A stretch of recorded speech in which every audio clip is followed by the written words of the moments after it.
Oui, c'est possible d'aller dans une salle d'accouchement et de rentrer sans déchirure. Oui, c'est possible d'accoucher sans avoir une épisiotomie. On se retrouve dans cette vidéo pour voir ensemble comment éviter la déchirure lors de ton accouchement.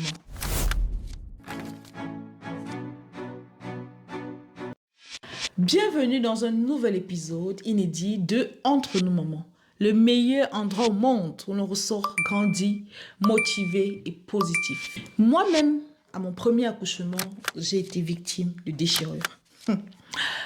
Il n'y a rien de plus difficile de faire tout ce combat, d'accomplir tout ce travail et qu'une fois l'expulsion, une fois bébé sorti, on t'amène dans une autre salle et on te fait comprendre qu'on va te coudre. Quand on m'a fait les points de cousure, c'était long.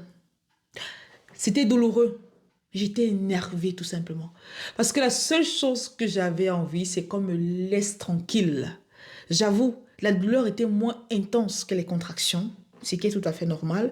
Petite anesthésie, mais on n'a tellement pas envie de ça.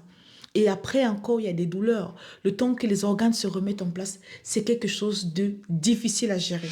Beaucoup de femmes se retrouvent dans des situations. J'étais moi aussi dans cette situation pour une seule et même cause, pour une seule et même raison. Sois bien attentive, ma super maman. L'écoute. Les femmes dans la salle d'accouchement n'écoutent pas. C'est incroyable. Déjà que dans la vie de tous les jours, entre femmes, on ne va pas se mentir. On n'écoute pas beaucoup. On n'écoute pas assez. Mais c'est fou. Et pire encore, de se rendre compte que dans la salle d'accouchement, c'est un autre niveau. Les femmes ne font que ce qu'elles ont envie de faire. Elles poussent au mauvais moment, elles poussent de la mauvaise façon, elles n'écoutent pas les consignes de la sage-femme. Et tout ceci entraîne quoi? Tout simplement les déchirures. Les déchirures peuvent être évitées. Bien sûr, il y a toujours des exceptions, mais on est désolé. Sur cette chaîne, on ne parlera pas d'exception. Il y a des moyens sûrs et efficaces d'éviter la déchirure en écoutant tout simplement la sage-femme.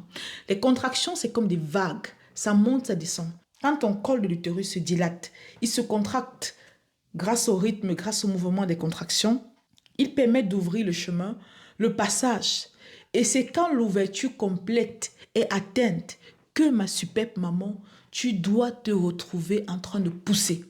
Quand les contractions commencent, et là on ne parle pas des contractions pour le travail, pour la dilatation, parce qu'il y a les contractions pour la dilatation, et quand les 10 cm sont atteints, la dilatation complète, il y a une autre forme de contraction. Ce sont des contractions beaucoup plus intenses. C'est des contractions qui font pression. C'est des contractions qui te donnent envie d'aller au sel. Des contractions qui te font même souvent faire pipi. Des contractions qui ne demandent plus ton avis, qui te donnent une forte et folle envie de pousser pour faire sortir ce corps, parce que l'enfant est déjà là. Et avec ces contractions, il faut se tenir de façon différente. Quand elles commencent à monter, voilà, il faut garder son calme. Attendre l'ouverture complète. Parce que imagine-toi que tu essayes de faire sortir un corps et l'endroit par lequel il doit sortir n'est pas complètement ouvert. C'est tout à fait logique. Il n'a pas besoin d'aller à l'école pour comprendre cela. C'est tout à fait logique qu'en sortant, le corps déchire. Or, quand l'endroit est ouvert, s'ouvre complètement, et qu'une fois que c'est là, tu pousses, il y a de très fortes chances que tu diminues drastiquement le risque de déchirure. Mais dans le cas contraire, la contraction commence, le corps n'est même pas encore ouvert, tu es en train de pousser. Tu déchires tout, ma super maman. Tu casses tout. Tu casses tout.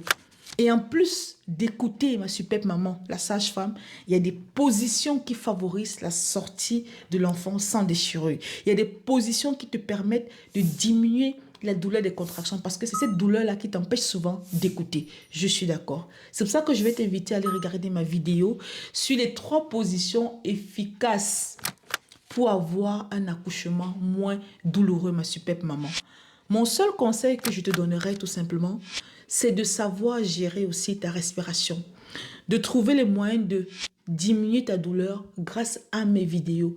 Les vidéos, je te donne des astuces pour pouvoir les appliquer et avoir un accouchement moins douloureux. Des contractions moins douloureuses et un accouchement moins long. Va déjà commencer par appliquer ces méthodes. Prépare-toi aussi grâce à cette vidéo à l'accouchement. Une fois que le combo sera là, tu seras mieux apte par la meilleure gestion de la douleur, la diminution de la douleur, à écouter.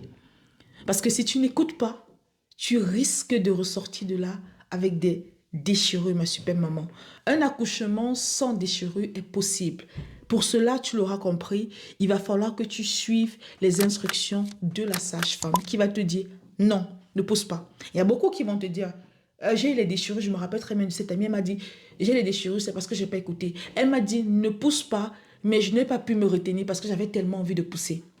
D'accord, je comprends bien. J'espère juste que ma super maman, ton prochain accouchement, ici ce n'est pas encore ton prochain, c'est encore ton premier accouchement. Ma super maman, fais cet effort, s'il te plaît. Fais cet effort d'écouter la sage-femme, les instructions, de te retenir, même si tu as envie de pousser. Parce que tu dois te dire que si je pousse au mauvais moment, j'augmente mon risque de subir une épisiotomie et d'être cousu après l'accouchement. Rien de plus douloureux.